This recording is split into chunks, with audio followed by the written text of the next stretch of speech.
आपण एक ट्विट केलेलं आहे, नेमकं काय आपलं म्हणणं आहे आणि का चेतावणी देत आहे कपिल शर्मा आणि बॉलिवूड स्टार्सना?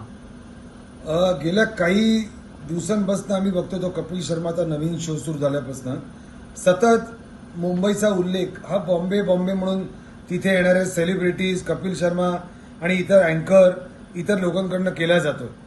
याचा आम्ही निषेध करतो. ध्यानात ठेवावं, आमच्या शहराचं नाव मुंबई आहे, बॉम्बे नाही.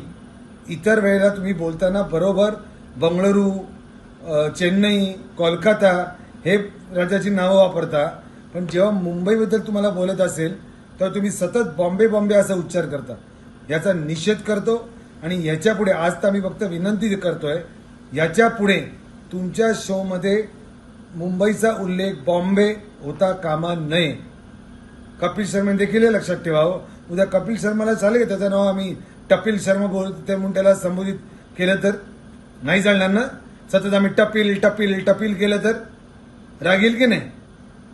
मुंबई हे नाव आमच्या भावना आहेत, त्याला कुठे ठेस पोचू नये. आणि एकूण 30 वर्ष झाली. आज 30 वर्षापूर्वी या शहराचं नाव मुंबई झालंय. तुम्हाला या शहराने पोचलंय, तुमची कर्मभूमी आहे. तुम्हाला जरा पण शरम नाही वाटत की ज्या शहराने आपल्याला पोचलंय त्या शहराचा उच्चार जे आहे त्यांनी करावा. इतर राज्यामध्ये जाऊन तुम्ही हिंमत दाखवा, बँगलोर बोलायचं हिंमत दाखवा, मद्रास बोलायची हिंमत दाखवा, तेव्हा तुम्ही तुमच्या शोवर बरोबर चेन्नई बोलणार, बंगळुरू बोलणार. मग इथेच का?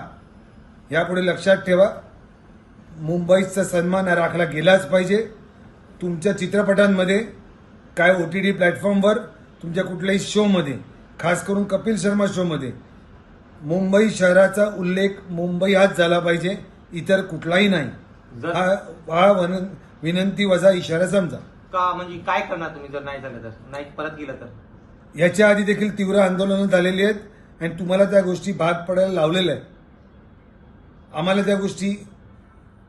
आम्ही ज्या गोष्टी करू त्या तुम्हाला येत्या काळामध्ये दिसेल. आणि तुम्हाला एवढी खुमखुमी असेल तर तुम्ही करून दाखवा याच्या पुढे. एक शेवटचा प्रश्न, सरकार लक्ष देत नाही आहे का? कारण न्यायालयीन पद्धतीने आपण काय करायचं, सरकारच्या माध्यमातून काय करता? 1995 साली जर का राज्य सरकारचा निर्णय असेल आणि त्याला केंद्र शासनाने 1996, 1997 साली जर का मान्यता दिली असेल तर आज एवढी वर्ष झाली त्याचा पाठपुरावा करून तुम्हाला या शहराचं नाव मुंबई आहे हे या लोकांना सांगता येत नाही. सेन्सर बोर्डाला इतर गोष्टी कापता येतात. सेन्सर बोर्ड एका चित्रपटाच्या निर्मात्याला विचारतं, हु इज नामदेव ढसाळ. यांना ढसाळ साहेब माहिती नाहीत कोण होते, यांचं काय काम होतं महाराष्ट्रासाठी, देशासाठी. त्याच सेन्सर बोर्डाला कळत नाही की या शहराचं नाव मुंबई या बॉम्बे नाही आहे. त्याचा देखील निषेध व्हायलाच पाहिजे. आणि याच्या पुढे बघू की या शहराचं नाव कोण चुकीच्या पद्धतीने वापरतं.